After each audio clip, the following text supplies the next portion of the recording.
الحمد لله وحده والصلاة والسلام على من لا نبي بعده أما بعد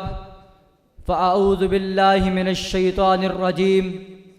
بسم الله الرحمن الرحيم إن المسلمين والمسلمات والمؤمنين والمؤمنات وقال النبي صلى الله عليه وسلم وفاطمة سيدة النساء أهل الجنة صدق الله العظيم وصدق رسوله النبي الكريم ونحن على ذلك لمن الشاهدين والشاكرين والحمد لله رب العالمين۔ انتہائی واجب الاحترام معزز علماء کرام اور طلباء عظام اور منصفین حضرات،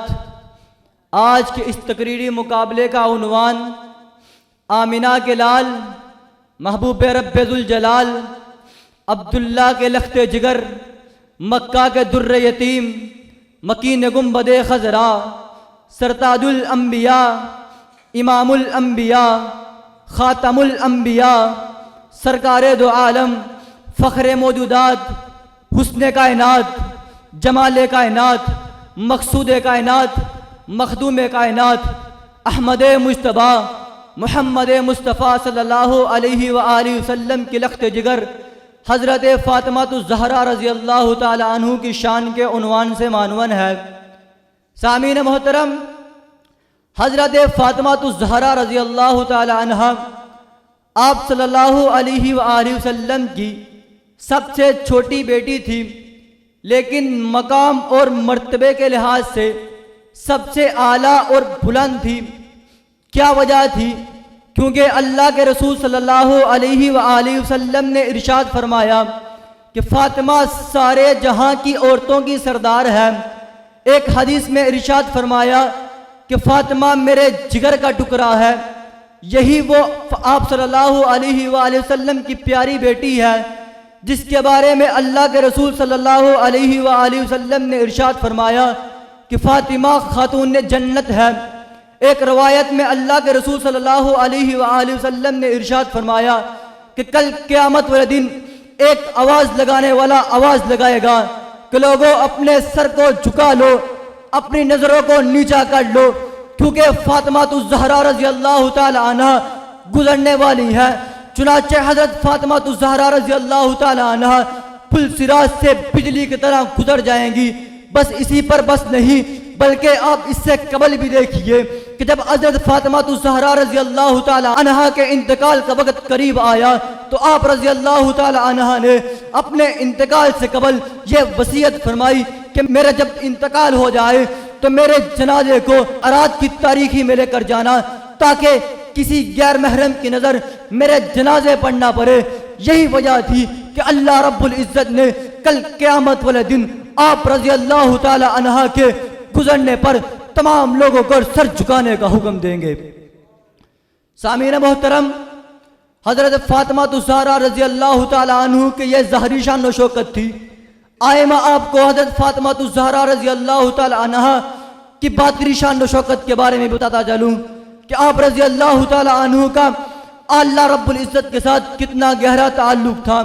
علماء لکھتے ہیں کہ ایک مرتبہ آپ رضی اللہ تعالی عنہ اپنے رات کے تمام کام کاج سے فارغ ہو کر،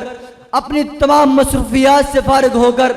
عشاء کی نماز کے بعد اپنے رب کی حضور 2 رکعت نماز ادا کرنے کے لیے مصلی پر کھڑی ہوتی ہیں تو آپ رضی اللہ تعالی عنہ جب نماز کی نیت باندھتی ہیں، نماز کی نیت باندھنے کے بعد پہلی رکعت میں سورۃ فاتحہ ختم کرنے کے بعد سورۃ بقرہ کو شروع کرتی ہیں، سورۃ بقرہ کو ختم کرنے کے بعد سورۃ آل عمران کو بھی ختم کرنے کے بعد سورۃ نساء کو شروع کرتی ہیں، سورۃ نساء کو بھی ختم کرنے کے بعد یہاں تک کہ پڑھتی جا رہی ہیں۔ پہلی رکعت میں 15 سپاروں کی تلاوت کرنے کے بعد جب رکوع کرتی ہیں، اسی طرح جب دوسری رکعت میں آتی ہیں تو سورۃ فاتحہ ختم کرنے کے بعد سورۃ مریم سے شروع کر کے جب سورۃ ناس تک پہنچتی ہیں، یہاں سے حضرت فاطمہ الزہرا رضی اللہ تعالی عنہ سورۃ نساء کو شروع کرتی ہیں، وہاں سے حضرت بلال حبشی رضی اللہ تعالی عنہ کی اذان کی آواز آتی ہے، اللہ اکبر اللہ اکبر آپ رضی اللہ تعالی عنہ نے اپنی نماز کو جلدی سے سمیٹا، اپنی نماز کو جلدی سے مکمل کیا اور اپنے رب سے یوں شکوہ کیا کہ اے اللہ تیری سردیوں کی رات اتنی چھوٹی ہو گئی کہ فاطمہ کی 2 رکعتیں بھی مکمل نہ ہو سکیں۔ سامعین محترم، آپ رضی اللہ تعالی عنہ کی